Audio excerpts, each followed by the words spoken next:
जय हिंद साथियों, स्वागत है आपका self study classes Vishwamit Jain YouTube channel में।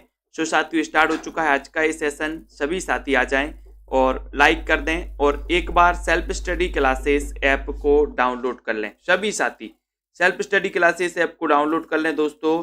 और यहाँ पर आपके लिए बहुत ही बढ़िया ऑफर आ चुका है सेल्फ स्टडी क्लासेस ऐप में दोस्तों। मात्र 1200 रुपये में आप इसमें एडमिशन ले सकते हैं हिंदी साहित्य के संपूर्ण कोर्स में। ठीक है, ये आपका दोस्तों ऑफर है 25 दिसंबर से 4 जनवरी तक का ऑफर है। ठीक है, सभी साथियों के लिए जिनको भी एडमिशन लेना है और बहुत बढ़िया तरीके से पढ़ना है तो ये ऑफर 1200 में मात्र 12 महीने का ये ऑफर है। ठीक है, सेल्फ स्टडी क्लासेस ऐप में आज ही एडमिशन आपको लेना है। 5 जनवरी से न्यू बैच स्टार्ट भी हो रहा है तो डबल खुशखबरी है आपके लिए, न्यू बैच भी मिल रहा है। ठीक है, और साथ ही 1200 यानी कि सबसे कम प्राइस में दोस्तों आपको एडमिशन भी मिल रहा है। आपको करना क्या है, self study classes app download कर लेना है। साथ ही दोस्तों यहाँ पर पंजाब मास्टर कैडर वाले हमारे जितने भी साथी हैं जिनको भी संपूर्ण तैयारी करना है हिंदी वाले साथियों के लिए, वो सभी साथी आज ही एडमिशन ले लें। बिल्कुल भी संकोच ना करें और मॉडल पेपर भी तैयार किए हैं पंजाब मास्टर कैडर के लिए। ठीक है, तो आप उनको भी दोस्तों एडमिशन लेकर के अपनी तैयारी को बहुत अच्छी बना सकते हैं। चलिए आज स्टार्ट करते हैं दोस्तों। अपन को यहां से पढ़ना है कि सांप अज्ञे जी की सर्वाधिक प्रसिद्ध व्यंग्य कविता है दोस्तों। ये क्वेश्चन कई बार आ चुका सांप के बारे में कि सांप ये किसकी कविता है या सांप कविता के लेखक कौन है, तो आपका उत्तर होता है अज्ञे। ठीक है, और एक चीड़ का खाका, यहां तक अपन ने पढ़ा था। एक चीड़ का खाका में अज्ञे ने जापानी काव्य का नमूना प्रस्तुत किया और जापानी भाषा में ऐसे मुक्तकों को क्या कहा जाता है, हाइकू कहा जाता है। ठीक है, तो आपसे पूछा जाएगा कि निम्न में से बताइए सांप व्यंग्य कविता के रचनाकार कौन है, तो आपका उत्तर हो जाएगा हाइकू। हाइकू हो जाएगा। भग्नदूत की बात करें तो अज्ञे का पहला कविता संग्रह है दोस्तों। भग्नदूत क्या है, अज्ञे का पहला कविता संग्रह है भग्नदूत। ठीक है, अज्ञे कृत चिंता का विषय क्या है, प्रेम है। चिंता का विषय प्रेम है।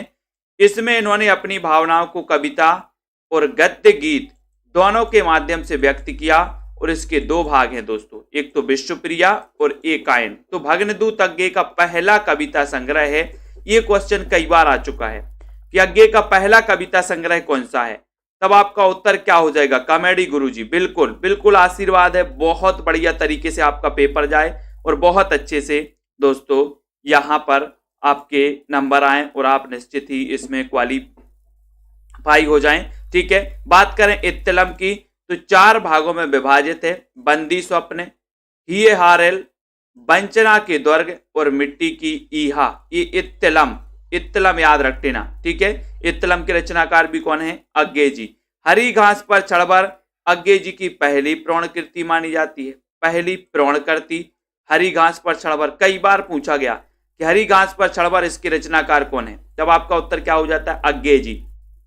ठीक है, अज्ञे हो जाएंगे। उसके बाद बाबरा अहेरी की बात करूं तो बाबरा अहेरी काव्य ग्रंथ में अहेरी शब्द आलोक का प्रतीक है जो बाह्य जगत में प्रकृति के अंधकार और अंतर जगत में दोस्तों मन के तमस को क्या करता है, मिटाता है। तो ये बाबरा अहेरी काव्य ग्रंथ के रचनाकार कौन है, बाबरा। बोले अज्ञे तो बाबरा हो गए हैं, अज्ञे क्या हो गए, बाबरा। तो बाबरा अहेरी काव्य ग्रंथ अज्ञे जी का है। हरी घास पर चढ़कर ये भी याद रख लेना है। ठीक है, और इनका दोस्तों इत्तलम 4 भागों में है। 4 भागों में बंदी स्वप्न, हिये हारेल, वंचना के दुर्ग और मिट्टी की ईहा, इसको याद करेंगे। ठीक है, उसके बाद बाबरा अहेरी की एक प्रारंभिक पंक्तियों पर फारसी के प्रसिद्ध कवि उमर खय्याम की एक रुबाइयों का दोस्तों स्पष्ट प्रभाव परिलक्षित होता है। ठीक है, आंगन के पार द्वार में अज्ञे ने विराट जीवन और अनिर्वचनीय तत्व के साथ अपने मन का संबंध स्थापित किया। ठीक है, शमशेर एवं अज्ञे 2 ऐसे आधुनिक कवि हैं जो अंग्रेजी कवियों एजरा पाउंड और इलियट के अधिक निकट हैं दोस्तों। इलियट के अधिक निकट हैं। कौन कौन, शमशेर और अज्ञे, 2 ऐसे आधुनिक कवि, इनको याद रख लेना। उसके बाद अपन बात करेंगे प्रयोगवाद और नई कविता के कवि। प्रयोगवाद और नई कविता के कवि कौन कौन से हैं, तो यहां पर देखो गिरजा कुमार माथुर। गिरजा कुमार माथुर 1919 में जन्म हुआ। ठीक है, ये भी याद कर लेना। गजानन माधव मुक्तिबोध, ठीक है, ये भी याद करना। और भवानी प्रसाद मिश्र, भवानी प्रसाद मिश्र शमशेर बहादुर, ठीक है, धर्मवीर भारती, अग्गे जी आ गए 1911 में, प्रभाकर माचवे 17, ठीक है, विजय देव नारायण शाही, सर्वेश्वर दयाल सक्सेना, भारत भूषण अग्रवाल। अब आपको बताना है कि विजय देव नारायण शाही एक किस शतक के कवि थे। एक क्वेश्चन आपके लिए, किस शतक के कवि थे विजय देव नारायण शाही, जल्दी से बताओ।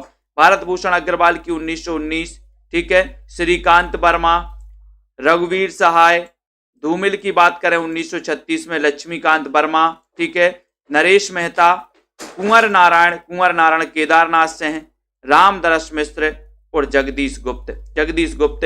ये दोस्तों आपको याद कर लेना, ये सारे के सारे जो कवि हैं दोस्तों प्रयोगवाद और नई कविता से संबंधित कवि हैं। गिरजा कुमार माथुर हैं, गजानन माधव मुक्तिबोध हैं, भवानी प्रसाद मिश्र, शमशेर बहादुर, ठीक है, इनको क्या कहा जाता है, शमशेर बहादुर को कवियों का कवि कहा जाता है। शमशेर बहादुर को धर्मवीर भारती है, सच्चिदानंद हीरानंद बादशाह अज्ञे जी हैं दोस्तों, ठीक है, ये प्रभाकर माचवे, विजय देव नारायण शाही, सर्वेश्वर दयाल सक्सेना, इनको भी अपन को याद कर लेना। उसके बाद शमशेर सिंह की रचनाओं में छायावाद, प्रगतिवाद, प्रयोगवाद तीनों की समान रूप से दोस्तों क्या है, स्वीकृति है। किसकी? अगर आपसे क्वेश्चन आएगा कि निम्न में से बताइए कौन सा ऐसा कवि है जिसकी दोस्तों रचनाओं में छायावाद, प्रगतिवाद और प्रयोगवाद तीनों की स्वीकृति है, तो क्या बताओगे? शमशेर बहादुर सिंह की रचनाओं में, ठीक है। प्रगतिशील चेतना के कवि शमशेर बहादुर सिंह ने फ्रांसीसी प्रतीकवादी कवियों के प्रभाव में पर्याप्त प्रयोग किए, अतः उन्हें कवियों का कवि कहा जाता है। किसको कहा जाता है? कवियों का कवि। कवियों का कवि कहा जाता है दोस्तों शमशेर बहादुर को। ये क्वेश्चन भी कई बार आ चुका है, कवियों का कवि किसे कहा जाता है? रेखा त्रिपाठी जी। तो क्या बताओगे? क्या बताओगे कि सर शमशेर बहादुर को, ठीक है। उसके बाद शमशेर बहादुर सिंह ने अपनी पत्नी की रुग्ण और जर्जर दशा पर अपनी संवेदना एक पीली शाम कविता के माध्यम से व्यक्त। ये एक पीली शाम कई बार आ चुका है दोस्तों, एक पीली शाम, एक पीली शाम, और यहाँ पर शमशेर। अब शेर को आपने देखा होगा दोस्तों कैसा दिखता है, पीला पीला दिखता कि नहीं? तो एक पीली शाम में शेर पीला हो गया, एक पीली शाम में शेर पीला हो गया। तो यहाँ पर याद करना है अपन को कि एक पीली शाम के रचनाकार शमशेर बहादुर हैं, कवियों का कवि शमशेर को कहा जाता है, ठीक है। शमशेर बहादुर की रचनाओं में छायावाद, प्रगतिवाद, प्रयोगवाद तीनों की समान रूप से दोस्तों स्वीकृति है, ठीक है। तो इन चीजों को आपको धीरे धीरे धीरे धीरे याद करते जाना है, पढ़ते जाना है। आलोचकों ने गजानन माधव मुक्तिबोध की समानता किससे की है? कबीर से की है दोस्तों। किसकी? मुक्तिबोध की। मुक्तिबोध की समानता कबीर से की है। लेकिन एक क्वेश्चन आपसे हम पूछ रहे हैं कि आधुनिक काल का कबीर किसे कहा जाता है? जल्दी से बताओ, आधुनिक काल का कबीर किसे कहा जाता है? फटाक से बताना है, एक बार जल्दी से लाइक भी कर देना अपने मित्रों को। बताओ बताओ, आधुनिक कबीर किसे कहा जाता है? अंधेरे में मुक्तिबोध की सबसे लंबी तथा सर्वाधिक चर्चित कविता है। इन्होंने दोस्तों इस कविता में अपनी समग्र रचनात्मकता को पूरे आवेग के साथ मूर्त किया है। अब आपसे एक क्वेश्चन सीधा पूछा जाता है, क्या पूछा जाता है कि अंधेरे में ये बताना है कि ये किसकी कविता है? अंधेरे में ये सबसे लंबी कविता मानी जाती है मुक्तिबोध की, तो अंधेरे में कविता किसकी है? जैसे आपको अंधेरे में बंद कर दिया जाए 3-4 दिन के लिए तो क्या हो जाएगी? बोले सर हमारी तो मुक्ति हो जाएगी, अंधेरे में मुक्ति हो जाएगी, मुक्ति, ठीक है। तो अंधेरे में मुक्ति याद रख लेना, मुक्तिबोध, ठीक है। उसके बाद देखो अंधेरे में कविता एक स्वप्न कथा है, एक फैंटेसी है। यह फैंटेसी अंतर्दर्शन की ऐसी प्रक्रिया है के रूप में प्रयुक्त है जिसमें एक स्तर पर साम्राज्यवादी, पूंजीवादी और फासिस्ट प्रतिष्ठानों की गतिविधियों की रहस्य खुलते हैं और दूसरे स्तर पर इस वाहा जगत और अंतर जगत की विषमता के संवेदनात्मक ज्ञान परस्पर आबद्ध होते हैं। तो आपको पता है कि मुक्तिबोध ने फैंटेसी को क्या कहा? एक क्वेश्चन कई बार आ चुका है, तो आपका उत्तर क्या हो जाएगा कि सर मुक्तिबोध ने फैंटेसी को अनुभव की कन्या कहा है, अनुभव की कन्या कहा है, ठीक है। यहां पर देख लो, यहां पर देख लो, अंधेरे में ये कविता किसकी है? अंधेरे में मुक्ति हो जाएगी तो मुक्तिबोध की है, ठीक है। और ये दोस्तों स्वप्न कथा है, स्वप्न कथा, ठीक है, यानी कि दोस्तों ये फैंटेसी है और फैंटेसी को मुक्तिबोध ने क्या कहा है? अनुभव की कन्या, अनुभव की कन्या कहा, ठीक है। मुक्तिबोध कविता की तिलिस्मी अय्यारी उपन्यासों की कथा की तरह अद्भुत चमत्कारों, भयावह चित्रों, डरावनी सूरतों और आतंक, दहशत आदि से क्या है, परिपूर्ण थे। लेकिन दोस्तों यहीं तक बात नहीं होती। अब आपको बताना कि तिलिस्मी उपन्यास किसने लिखे और अय्यारी उपन्यास किसने लिखे, जल्दी से बताओ। दोनों क्वेश्चन के आंसर आपको आने चाहिए। मैंने कई बार पढ़ा है आपको। सिर फिरे का गीत, ये मुक्तिबोध का आत्मनिरीक्षण का गीत है। सिर फिरे का गीत, सिर फिरे का गीत, ठीक है। मुक्तिबोध की भूल गलती, भूल गलती कविता में भूल गलती को ही सुल्तान के रूप में पेश किया गया और उसके सामने हथकड़ी पहने हुए ऊंचे कद का मूर्त रूप ईमान प्रस्तुत होता है। सारे धार्मिक संत और सैनिक सरदार आदि खामोश रहते हैं। ईमान को जीवन की शर्मनाक शर्तें मंजूर नहीं। तो भूल गलती ये किसकी कविता है, आपसे पूछा जाएगा भूल गलती कविता किसकी है, तो आप क्या बताओगे, क्या बताओगे कि सर हमारी तो भूल गलती से मुक्ति हो गई। काय से मुक्ति हो गई, भूल गलती से मुक्ति हो गई, ठीक है। तो भूल गलती से मुक्ति हो गई और अंधेरे में, तो अंधेरे में मुक्ति हो गई तो मुक्तिबोध, भूल गलती से मुक्ति हो गई तो मुक्तिबोध की एक कविता है, इसको याद कर लेना, ठीक है। ब्रह्म राक्षस मुक्तिबोध की प्रसिद्ध लंबी कविता है, प्रसिद्ध लंबी कविता है दोस्तों। तो ये आपको याद रख लेना कि सर राक्षस ने हमारी मुक्ति कर दी। राक्षस, अब जैसे राक्षस आपके सामने आ जाए तो आप बचे रहोगे कि आपकी मुक्ति हो जाएगी, बोले सर मुक्ति हो जाएगी, ठीक है। तो ब्रह्म राक्षस मुक्तिबोध की प्रसिद्ध लंबी कविता मानी जाती है, ठीक है। इनको याद रख लेना। इसमें ऐसे ब्राह्मण को प्रस्तुत किया गया जो अतृप्त आकांक्षाओं के साथ मर गया और ब्रह्म राक्षस बन गया, ठीक है। तो ब्रह्म राक्षस बन गया तो आपकी मुक्ति जरूर होगी, मुक्ति, ठीक है, मुक्ति हो गई, बहुत बढ़िया। शमशेर बहादुर सिंह ने मुक्तिबोध की अंधेरे में कविता को आधुनिक जन इतिहास का स्वतंत्रता से पूर्व और पश्चात का एक दहकता इस्पाती दस्तावेज कहा है।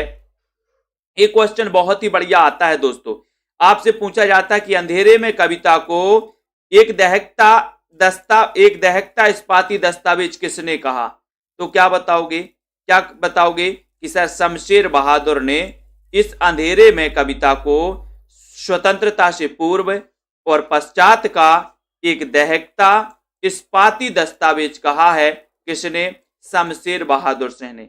ये याद कर लेना, एक क्वेश्चन कई बार आ चुका है, ठीक है। अंधेरे में कविता सर्वप्रथम 1964 में कल्पना पत्रिका में प्रकाशित हुई थी। इसका प्रथम प्रकाशन आशंका के दीप अंधेरे में, आशंका के दीप अंधेरे में शीर्षक से प्रकाशित हुआ था दोस्तों। कौन, अंधेरे में। ये पहले प्रकाशित हुई थी दोस्तों, किस पत्रिका में, कल्पना पत्रिका में। और किस शीर्षक से पहले प्रकाशित हो चुकी थी, आशंका के दीप अंधेरे में। फिर बाद में दोस्तों इस अंधेरे में नाम से प्रकाशित हुई, ठीक है, अंधेरे में। और भवानी प्रसाद मिश्र का पहला काव्य संग्रह गीत परोस। गीत परोस, बोले किसके गीत परोस, भवानी के गीत परोस, ठीक है, भवानी के गीत परोस। तो याद रख लेना, ये गीत परोस ये भवानी प्रसाद मिश्र का पहला काव्य संग्रह। क्वेश्चन कई बार आ चुका है। सभी साथी एक बार वीडियो को लाइक कर लें, सेल्फ स्टडी क्लासेस ऐप को डाउनलोड कर लें, ठीक है। तो आपको याद रख लेना भवानी प्रसाद मिश्र का पहला काव्य संग्रह कौन सा है, तो आप क्या बताओगे, गीत परोस, ठीक है। तो किसके गीत परोस, बोले भवानी के गीत परोस, ठीक है। 1953 में प्रकाशित हुआ था, जो काफी प्रसिद्ध हुआ दोस्तों, गीत परोस काव्य संग्रह, ठीक है।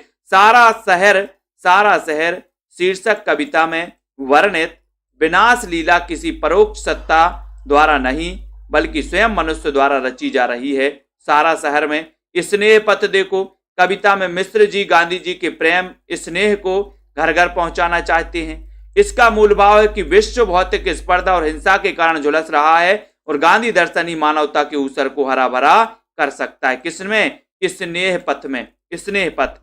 तो स्नेह पथ भवानी प्रसाद मिश्र की दोस्तों एक कविता है और इसमें मिश्र जी ने गांधी जी के प्रेम और स्नेह को घर घर पहुंचाना चाहते हैं। कौन, मिश्र जी, ठीक है। फिर बात करेंगे डॉक्टर शंभुनाथ सिंह को नवनीत विधा का प्रवर्तक माना जाता है। बहुत ही अच्छा क्वेश्चन है।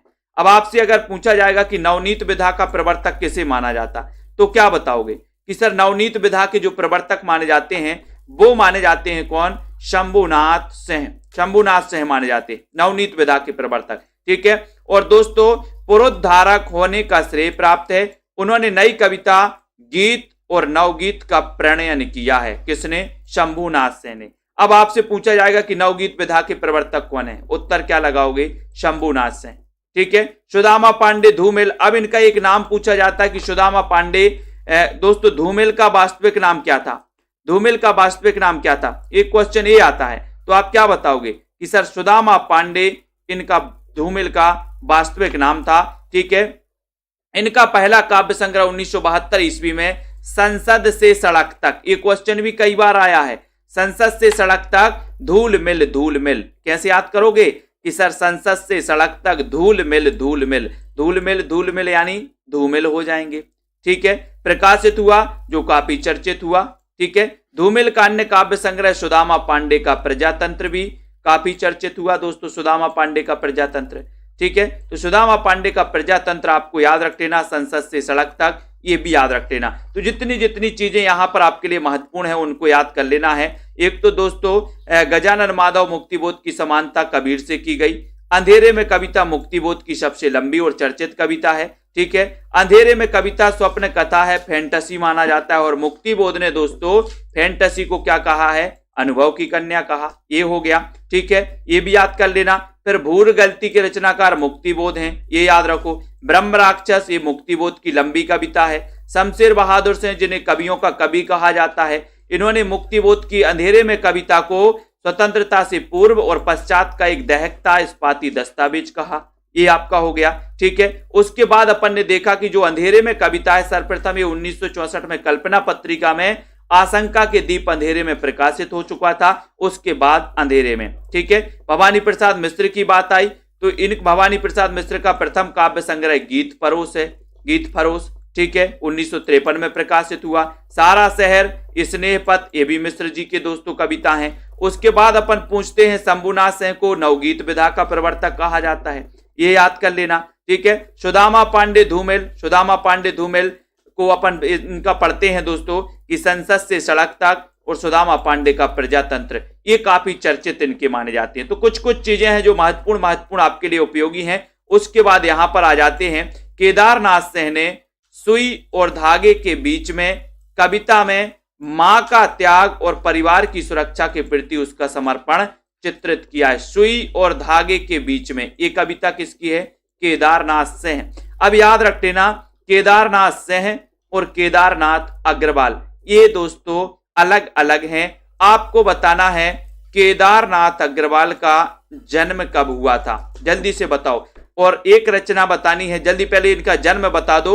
उसके बाद कुंवर नारायण कृत आत्मजयी, कई बार पूछा गया कि आत्मजयी के रचनाकार कौन है। आत्मजयी बोले कुंवर तो आत्मजयी होते हैं कुंवर लोग। ठीक है। तो कुंवर से कुंवर नारायण और आत्मजयी होते हैं, तो आत्मजयी रचना किसकी है, कुंवर नारायण की है। ठीक है। कठोपनिषद के नचिकेता प्रसंग पर आधारित प्रबंध काव्य है और इसके बिंब मूलतः कैसे हैं, बौद्धिक हैं दोस्तों। ठीक है। अरुण कमल को काव्य रचना के लिए भारत भूषण अग्रवाल पुरस्कार, सोवियत भूमि नेहरू पुरस्कार, श्रीकांत वर्मा स्मृति पुरस्कार तथा शमशेर सम्मान से सम्मानित किया गया। और ये आपको पता है नए इलाके में, बोले सर नए इलाके में हम अरुण कमल खिलाएंगे, अरुण कमल खिलाएंगे। ठीक है। नए इलाके में अरुण कमल खिलाएंगे। तो नए इलाके में कविता मनुष्य की भौतिक उन्नति, शहरीकरण की मानसिकता परिवर्तन की तेज गति के परिप्रेक्ष्य में मनुष्य की निरंतर घटती हुई आत्मीय संवेदना को निर्दिष्ट करती है। तो अरुण कमल की रचना एक नए इलाके में हम अरुण कमल खिलाएंगे। ठीक है। डॉक्टर सुनीता जैन की बात करें तो इनका खंड काव्य है क्षमा, क्षमा है। ठीक है। बोले सुनीता जैन क्षमा कर दो, क्षमा कर दो। तो क्षमा इनका क्या है, खंड काव्य में तुलसीदास और रत्नावली की कथा को अनूठे भाव और नूतन शैली में अभिव्यक्त किया गया। और तुलसीदास और रत्नावली की तो आपको कहानी पता ही है, अपन कई बार चर्चा करते तुलसीदास जी को। तो इस क्षमा में दोस्तों तुलसीदास और रत्नावली की कथा को अनूठे भाव और नूतन शैली में अभिव्यक्त किया गया। ठीक है। शिवराज सिंह बेचैन कृत चमार की चाय, बोले सर चमार की चाय के लिए बेचैन है, बेचैन है। तो शिवराज सिंह बेचैन कृत है चमार की चाय। 2017 ईस्वी में कविता संग्रह 57 कविताएं इसमें संग्रहित हैं दोस्तों। ठीक है। किसकी, शिवराज सिंह बेचैन की। अब आपको बताना है कि फूल नहीं रंग बोलते हैं, इसके रचनाकार कौन है, जल्दी बताओ। ठीक है। अब इसमें अपन देखें सर कि ये कविताएं मानवीय संवेदना को झकझोरती हैं और सोचने के लिए विवश करती हैं। एक तारा अनपढ़ हो जाना, मुड़ मुड़ के शिमला में शेक्सपियर का घर, अंबेडकर का निवास, गुरु गुड़ चेला, शक्कर, चमार की चाय, नीच नहीं अलग जाती है, हम पारदर्शी प्रतिबिंब, समय लगेगा आदि कविताएं चर्चित और दोस्तों क्या है इसकी उल्लेखनीय है। तो चमार की चाय के रचनाकार कौन है? शिवराज सिंह बेचैन। 2017 ईस्वी की एक कविता है, 57 कविता संग्रह है दोस्तों, और 57 कविताएं इसमें क्या है? संग्रहित हैं। ठीक है। उसके बाद नासिरा शर्मा की पूछें तो अफ्रो एशियाई साहित्य 6 खंडों में दोस्तों 2017 में अफ्रो एशियाई साहित्य, ठीक है, प्रकाशित हुआ, और इसमें Nepal, Afghanistan, Ethiopia, Somalia, Kuwait, फिलिस्तीन, Iran, Syria, Iraq, Hindustan, Pakistan, Tajikistan, Lebanon आदि के प्रमुख कवियों की कविताओं का हिंदी अनुवाद दोस्तों इन्होंने प्रस्तुत किया है। किसमें किया है? अफ्रो एशियाई साहित्य के रचनाकार कौन है? तो नासिरा, बोले नासिरा, अफ्रो एशियाई का नासिरा, जिसका सिरा ना हो, नासिरा, 2017 की है। ठीक है। अब उसके बाद दोस्तों आपको याद रख लेना, ये महत्वपूर्ण कथन याद कर लेना, ये महत्वपूर्ण कथन पूछे जाते हैं आपकी परीक्षाओं में, ये कई बार पूछा गया कि निज भाषा उन्नति यहे सब उन्नति को मूल, और बिन निज भाषा ज्ञान के मिटे नाही को सूल। भारतेंदु जी की ये पंक्ति है, इसको याद कर लेना, सभी लोग याद कर लेना। संविधान के अनुच्छेद 350 का में कहा गया है कि दोस्तों जो प्राथमिक स्तर पर जो शिक्षा दी जाएगी वो किस में दी जाएगी? मातृभाषा में दी जाएगी, अनिवार्य रूप से मातृभाषा में। ठीक है। तो यहां पर कहा गया कि निज भाषा उन्नति यहे सब उन्नति को मूल, और बिन निज भाषा ज्ञान के मिटे नाही को सूल। पंक्ति कई बार पूछी गई, पंक्ति किसकी है? भारतेंदु जी की है। ठीक है, इसको याद कर लेना। जिन भी साथियों को एडमिशन लेना है 5 तारीख से न्यू बैच स्टार्ट हो रहा है। टीजीटी पीजीटी वाले हमारे साथी सेल्फ स्टडी क्लासेस ऐप को सभी साथी डाउनलोड कर लें, जहां पर आपके लिए पेड क्लासें चलती हैं। ठीक है। तरण तनुजा तट तमाल तरुबर बहु छाए, है ना, झुके कुल सो जल परसन हित मनहु सुहाए। पंक्ति किसकी है? भारतेंदु। ये पंक्ति पूछी जाती है, कई बार पूछी गई ये पंक्ति दोस्तों, कई बार आपके अलंकार में भी पूछी जाती है, जब अपन अनुप्रास अलंकार बताते हो। और ये तरण तनुजा तट तमाल तरुबर बहु छाए, ये पंक्ति भी पूछी जाती कि ये पंक्ति किसकी है? तो ये पंक्ति भारतेंदु जी की है। ठीक है। पेधन विदेश चली जात यही अति ख्वारी। भारतेंदु। विदेश कहां से चले जात धन? बोले सर भारत से। तो पंक्ति किसकी होगी? भारतेंदु जी की। ठीक है। यह बयारी तबई बदलेगी कछु, पपीहा जब पूछही पीब कहां। ये प्रताप नारायण मिश्र की दोस्तों पंक्ति है, इसको याद रख लेना है। जैसे कंता घर रहे, ये अपन दोस्तों भारतेंदु जी की पंक्ति पढ़ने लगे हैं, कथन पढ़ने लगे। लेकिन दोस्तों अब अपन को प्रश्नों का क्या पढ़ना है? यहां पर प्रश्न पढ़ना है। ठीक है। तो सभी लोग तैयार हैं प्रश्न के उत्तर लगाने के लिए? तो चलिए यहां पर आपको बताना है प्रगतिवाद के आदि प्रवर्तक कौन है? जल्दी से बताओ, प्रगतिवाद के आदि प्रवर्तक कौन है? फटाफट से आपको उत्तर बताना है, जल्दी बताओ। Sumitranandan Pant, Karl Marx, E.M. Forster's या फिर नागार्जुन। आदि प्रवर्तक आपसे पूछा गया है, आपको कमेंट में लिखना है, जल्दी से शेयर भी कर देना है। प्रगतिवाद के आदि प्रवर्तक कौन माने जाते हैं? प्रश्न क्रमांक 210 का आंसर सभी लोग बताएंगे, और सीधा आंसर चला गया कि सर कार्ल मार्क्स ये प्रगतिवाद के आदि प्रवर्तक हैं। प्रगतिवाद मार्क्सवाद से प्रभावित था। ठीक है। 1936 से लेकर के जो 43 तक का जो काल है वो प्रगतिवाद का काल माना जाता है। प्रगतिवाद दोस्तों के प्रवर्तक अगर पूछें तो सुमित्रानंदन पंत को माना जाता है। प्रगतिशील लेखक संघ की स्थापना कहां हुई थी? प्रश्न क्रमांक 211, जल्दी जल्दी से बताएं, बहुत ही अच्छा क्वेश्चन है। प्रश्न क्रमांक 211 में लाइक कर देना है, एक बार जल्दी से शेयर भी कर दो। प्रगतिशील लेखक संघ की स्थापना कहां हुई थी? लखनऊ में हुई थी, उज्जैन में हुई थी, पेरिस में हुई थी, या फिर दोस्तों डेनमार्क में हुई थी? कहां पर हुई थी? जिन भी साथियों को कोर्स में एडमिशन लेना है वो बिल्कुल भी ना चूकें, और दोस्तों कोर्स में एडमिशन जरूर लें। ठीक है। क्योंकि 5 तारीख से आपका न्यू बैच, और ऑफर भी आपके सामने है। यहाँ पर ऑफर का लाभ भी आप ले सकते हैं, और सेल्फ स्टडी क्लासेस ऐप को जल्दी ही डाउनलोड कर लें। प्रगतिशील लेखक संघ की स्थापना कहां हुई थी? प्रश्न क्रमांक 211 में, तो उत्तर है लखनऊ में। यहां पर आपका उत्तर पेरिस होगा दोस्तों, पेरिस में हुई थी। सी नंबर आपका लखनऊ में नहीं, पेरिस में हुई थी। प्रगतिशील लेखक संघ की स्थापना 1935 में हुई थी दोस्तों। कहां हुई थी? पेरिस में। लखनऊ में, भारत में लखनऊ में प्रथम अधिवेशन हुआ था 1936 में। प्रथम अधिवेशन हुआ था 1936 में। कहां पर? लखनऊ में। यहां पर आपका उत्तर सी नंबर सही होगा, 1935 में पेरिस में। ठीक है। भारत में प्रगतिशील लेखक संघ के प्रथम अधिवेशन की अध्यक्षता किसने की थी? ये प्रथम अधिवेशन हुआ था भारत में 1936 में। ठीक है। तो आपको बताना यहां पर कि प्रथम जो अधिवेशन की अध्यक्षता की थी वो किसने की थी। प्रश्न क्रमांक आपका 212 है। 212 में आपको चयन करना है निराला, नागार्जुन, यशपाल या फिर प्रेमचंद।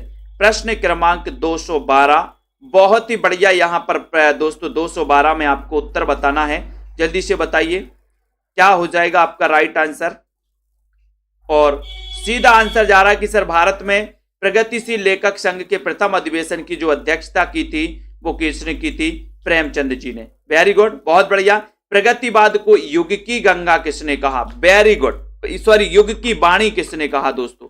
युग की वाणी किसने कहा? ये क्वेश्चन आपसे पूछा गया। और जितने भी हमारे साथी हैं जिनको वास्तव में अच्छे से तैयारी करना है और पढ़ना है वो बिल्कुल भी ना चूकें। ऐसा ऑफर तो आपको कभी आने वाला है नहीं कि 12 महीने में 12 महीने की वैलिडिटी मात्र 1200 में, यानी कि 100 रुपये महीने आपकी दोस्तों यहां पर फीस लग रही है ना। 1200 आपको एक साथ पे करना है। 100 रुपये महीने क्या होता है? ये 100 रुपये महीने दोस्तों आप खर्च कर देते हो। ठीक है, नॉर्मली खर्च कर देते हो। और इसमें अगर आपकी पढ़ाई बहुत अच्छे से हो रही है और मात्र 1200 रुपये में 12 महीने आपकी पढ़ाई हो रही है तो इसको आप महंगा समझते हो तो बिल्कुल भी मत लेना। ठीक है, क्योंकि सबसे सस्ता कोर्स मिलता है सेल्फ स्टडी क्लासेस में और सबसे अच्छा जो दोस्तों आपको याद भी करवाया जाता है यहाँ पर। ठीक है, तो युग की वाणी किसने कहा? तब आपका उत्तर होगा सुमित्रानंदन पंत ने, क्योंकि इनकी प्रगतिवादी रचना है कौन कौन सी? ग्राम्या और युगवाणी। ठीक है। उसके बाद कैन का कवि किसे कहा जाता है? 214 का आंसर आपको बताना है। सभी लोग बताएंगे। ऑलवेज हैप्पी बताइए कैन का कवि किसे कहा जाता है? अच्छा क्वेश्चन है, सभी लोग बताएंगे। उत्तर क्या हो जाएगा? कैन का कवि किसे कहा जाता है? गिरजा कुमार माथुर को, केदारनाथ अग्रवाल को, मुक्तिबोध को, हरि नारायण व्यास को। 214 का आंसर आपको बताना है। 214 में आपका उत्तर जाएगा कि सर कैन का कवि कहा जाता है केदारनाथ अग्रवाल को, यानी बी नंबर आपका बिल्कुल सही। B number, very good. 215 का बताना है केदारनाथ अग्रवाल की किस कृति में विषम अर्थव्यवस्था का चित्रण हुआ है? 215 का जल्दी से बताइए केदारनाथ अग्रवाल की किस कृति में विषम अर्थव्यवस्था का चित्रण हुआ है? किस कृति में हुआ है बताओ? आग का आईना, नींद के बादल, युग की गंगा या फिर हे मेरी तुम? हे मेरी तुम। इनमें से 215 में से आपको चयन करना। और विषम अर्थव्यवस्था का जो चित्रण हुआ है वो हुआ है दोस्तों किसमें? युग की गंगा। युग की गंगा यानी सी आपका सही है। युग की गंगा सी नंबर आपका राइट आंसर है। बहुत बढ़िया। अब यहां पर बिल्कुल बिल्कुल बसंत में प्रसन्न हुई पृथ्वी कविता के रचयिता कौन है? कॉमेडी जी। बसंत में प्रसन्न हुई पृथ्वी, इस कविता के रचयिता कौन है? नागार्जुन है, त्रिलोचन है, जयशंकर प्रसाद हैं या फिर केदारनाथ अग्रवाल हैं। सभी साथी सेल्फ स्टडी क्लासेस से जुड़े दोस्तों। अगर आप निरंतर अध्ययन करते हैं तो निश्चित ही आपकी सफलता सुनिश्चित होती है। और आप बीच बीच में अध्ययन छोड़ देते हो और परीक्षा के टाइम बस करते हो तो आप जितना छोड़ देते हो पढ़ के वो फिर से पढ़ना पड़ता है आपको। ठीक है, तो यहां पर आपको बताना है संगीता सागर जी कि बसंत में प्रसन्न हुई पृथ्वी कविता के रचनाकार कौन है? 216 में आपको चयन करना है। और 216 का आंसर है कि सर केदारनाथ अग्रवाल, यानी कि डी नंबर आपका बिल्कुल सही। ठीक है। आत्मगंध ये किसकी रचना है? 217। आत्मगंध किसकी रचना है? केदारनाथ अग्रवाल की, धर्मवीर भारती की, शमशेर बहादुर या फिर नागार्जुन की। आत्मगंध के रचनाकार कौन है? आपको चयन करना है। बताइए आत्मगंध। बहुत ही बढ़िया एक दोस्तों रचना है आत्मगंध। 217 में आपको चयन करना है। और सीधा आंसर जा रहा है कि सर केदारनाथ अग्रवाल की रचना है कौन सी? आत्मगंध, यानी ये नंबर आपका करेक्ट करेक्ट है, बहुत बढ़िया ममता जी, श्वेता जी, वेरी गुड। केदारनाथ अग्रवाल को किस काव्य ग्रंथ के लिए साहित्य अकादमी पुरस्कार मिला था दोस्तों? इनके लिए बताओ किस ग्रंथ के लिए इन्हें मिला था, किस रचना के लिए साहित्य अकादमी पुरस्कार मिला था? इसका आंसर जल्दी से आना चाहिए, जल्दी से बताओ। केदारनाथ अग्रवाल को किस रचना के लिए साहित्य अकादमी पुरस्कार मिला? ये बहुत ही बढ़िया प्रश्न है। प्रश्न क्रमांक आपका 218 है और सीधा आंसर जा रहा है कि सर अपूर्वा में टिक लगा दो, यानी कि बी नंबर। ठीक है, केदारनाथ अग्रवाल को किस काव्य ग्रंथ के लिए साहित्य अकादमी पुरस्कार मिला 1986 में? तो अपूर्वा में, अपूर्वा के लिए मिला, वेरी गुड, बी नंबर आपका। वेरी बहुत बढ़िया शिव कुमार जी, बहुत अच्छा क्वेश्चन आंसर आपने लगाया है।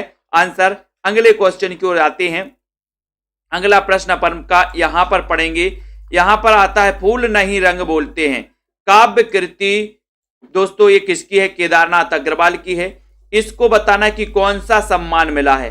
फूल नहीं रंग बोलते 219 का आंसर, फूल नहीं रंग बोलते इसकी काव्य कृति के लिए कौन सा सम्मान इन्हें मिला है? 219 का आंसर बताएं, 219 का आंसर बताना है। बहुत ही अच्छा क्वेश्चन है और उत्तर हो जाएगा। सबसे पहली तो ये चीज याद रख लेनी है कि फूल नहीं रंग बोलते हैं ये रचना किसकी है? तो आपको पता है कि सर एक केदारनाथ अग्रवाल की है। ठीक है, ये हो गया। और इसको मिला था सोवियत लैंड पुरस्कार, यानी सी आपका सही है, सोवियत लैंड पुरस्कार, बहुत बढ़िया। नागार्जुन का वास्तविक नाम क्या है? नागार्जुन जिन्हें आधुनिक कबीर कहा जाता है दोस्तों, इनका वास्तविक नाम आपको बताना है कि बाबा नागार्जुन, बाबा दीन वासुदेव सेन या फिर वैद्यनाथ मिश्र। तो नागार्जुन का वास्तविक नाम आपको चयन करना है। क्वेश्चन बहुत ही अच्छा है, लाइक करते हुए शेयर करना है। और सीधा सीधा आंसर जा रहा है कि सर नागार्जुन का जो वास्तविक नाम था वो नाम था क्या?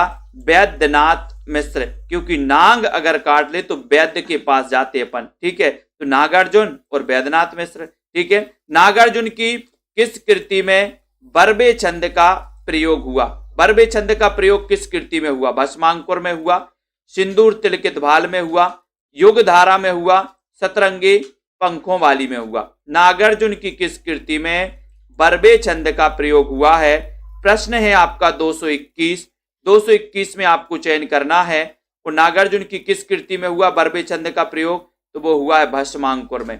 भस्मांकुर यानी एक नंबर, ए नंबर आपका सही है। भस्मांकुर में हुआ है दोस्तों बरबे छंद का प्रयोग, ये नंबर आपका राइट आंसर हो जाएगा। मिट्टी की बारात की बात कर लो 222 में, ये किसकी रचना है? मिट्टी की बारात। अब यहां पर दोस्तों दो चीजें यहां पर दी हैं। मिट्टी की बारात के रचनाकार कौन है?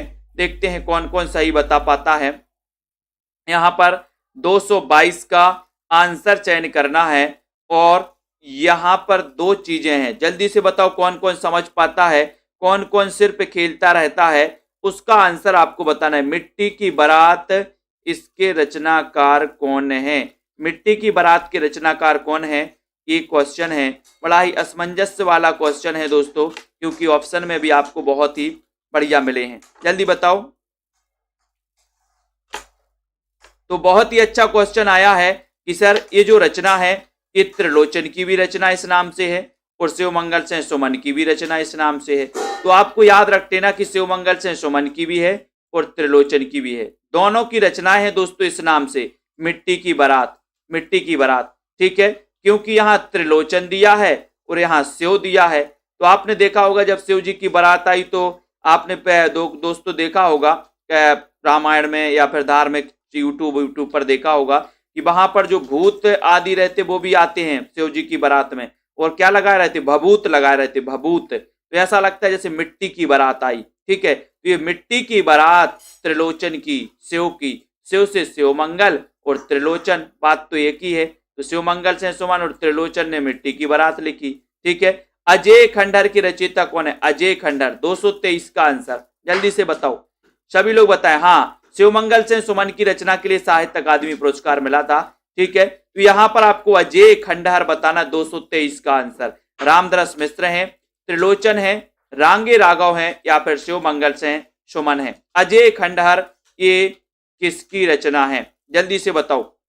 प्रश्न क्रमांक 223 में और सीधा आंसर जा रहा है कि सर राघव अजय हैं, राघव अजय हैं।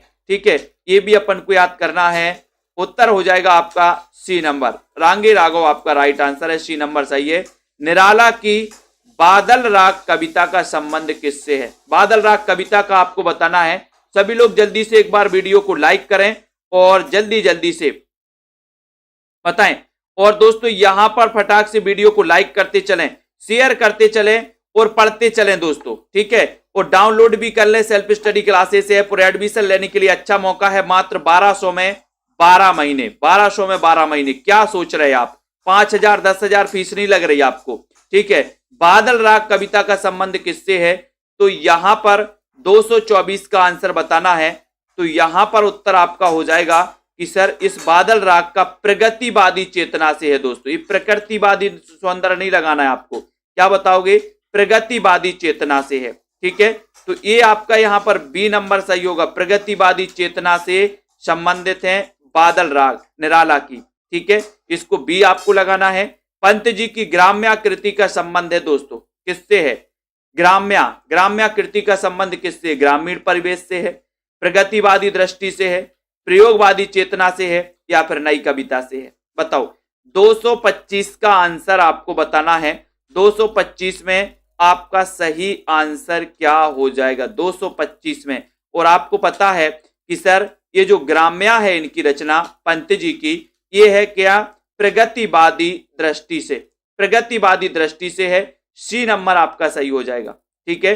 प्रगतिवादी रचना मानी जाती है ग्राम्या, तो ग्राम्या की क्या जो संबंध है वो प्रगतिवादी दृष्टि से माना जाता है, ठीक है। Very good. प्रगतिवादी कवि कौन है? 226 में बताना है प्रगतिवादी कवि। और प्रगतिवादी कवि कौन है बताना है। तो देखो जयशंकर प्रसाद तो नहीं है, ठीक है, मुक्तिबोध तो नहीं है, ठीक है, बच्चन भी नहीं है। तो उत्तर कहां चला जाएगा आपका कि सर प्रगतिवादी कवि जो है वो केदारनाथ अग्रवाल है, ठीक है। तो सी नंबर आपका सही हो जाएगा। प्रगतिवादी समीक्षक बताना है दोस्तों। बहुत ही अच्छा क्वेश्चन आया है, क्योंकि आप पढ़ते हो कि सर प्रगतिवाद मार्क्सवाद से प्रभावित माना जाता है। मार्क्सवाद से प्रभावित है कौन सा?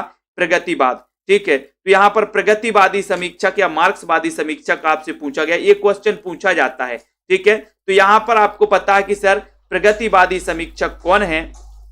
प्रश्न क्रमांक 227 में तो यहां पर कट कर दो और उत्तर लगा दो रामविलास शर्मा, ठीक है। और उत्तर चला गया आपका कहां पर? B number. रामविलास शर्मा का जन्म हुआ था दोस्तों 1912 में और एक प्रगतिवादी समीक्षक माने जाते हैं, ठीक है। अपने काव्य जीवन के उत्तर में अरविंद दर्शन से प्रभावित कवि कौन है? 228। अरविंद दर्शन से प्रभावित कवि आपको बताना है। महादेवी वर्मा, जयशंकर प्रसाद, सुमित्रानंदन पंत, या फिर अज्ञे जी। अपने काव्य जीवन के उत्तर में अरविंद दर्शन से प्रभावित कवि कौन है? इसका आंसर आना चाहिए आपका, बताइए। अरविंद दर्शन से प्रभावित कवि कौन है? बताओ। और 228 का आंसर है और 228 में आपका उत्तर चला गया कि सर सुमित्रानंदन पंत लगा दो, यानी बी नंबर लगा दो, ठीक है। अपने काव्य जीवन के उत्तर में अरविंद दर्शन से प्रभावित जो हैं वो कौन है दोस्तों? वो है सुमित्रानंदन पंत, ठीक है, बी नंबर। Very good. अबे सुनबे गुलाब भूल मत गर पाई खुशबू रंगो आब। उपर्युक्त पंक्तियों का संबंध किससे है? उपर्युक्त पंक्तियों का संबंध आपको बताना है किससे है। 229 में आपको सभी लोग को चयन करना है।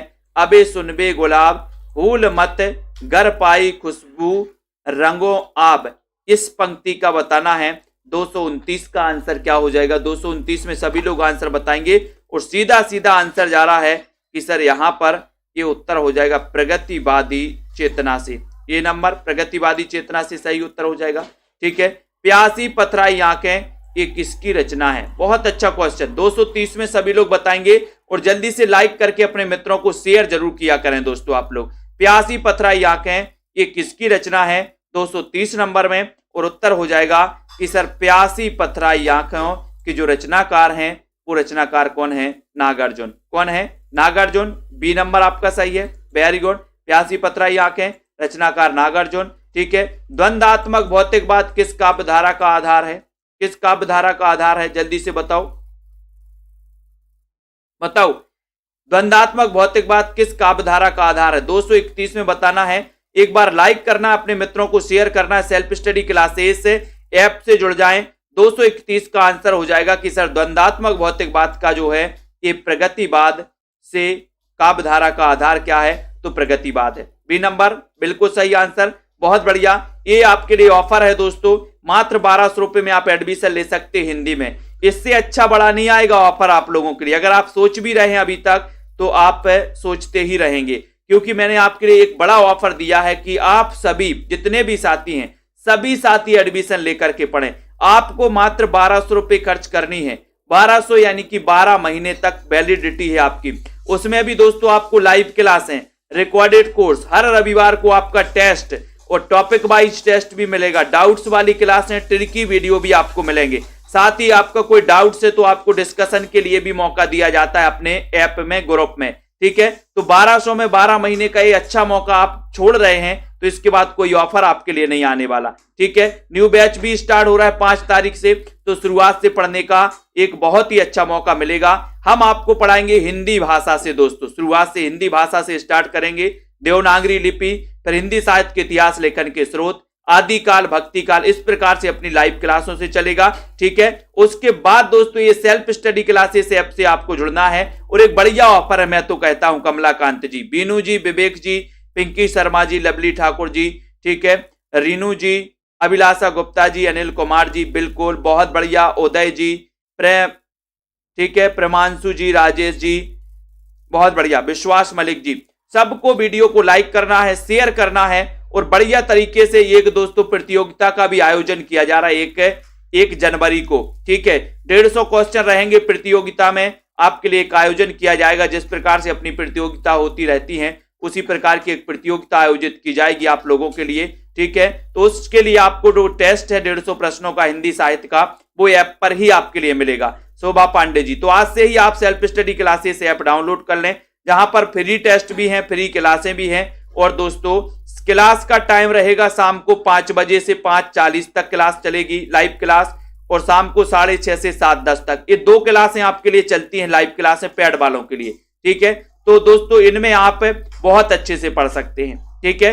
और आपके लिए हर संडे को टेस्ट भी करवाया जाता है, और साथ ही रिजल्ट भी दिया जाता है कि जितने भी स्टूडेंट ने दोस्तों ये टेस्ट दिया है उन स्टूडेंट में आपका रैंक क्या है वो भी आपको बताया जाता है, और पढ़ने की जरूरत है वो भी बताया जाता है। और कल आपका दोस्तों नेट का एग्जाम है हमारे साथियों का, उन सभी साथियों को बहुत बहुत बधाई दोस्तों जो नेट के एग्जाम की तैयारी कर रहे हैं। हमारी तरफ से बहुत बहुत शुभकामनाएं देकर के आए, तैयारी करते रहें और निरंतर, ठीक है। तो सभी साथियों के लिए धन्यवाद।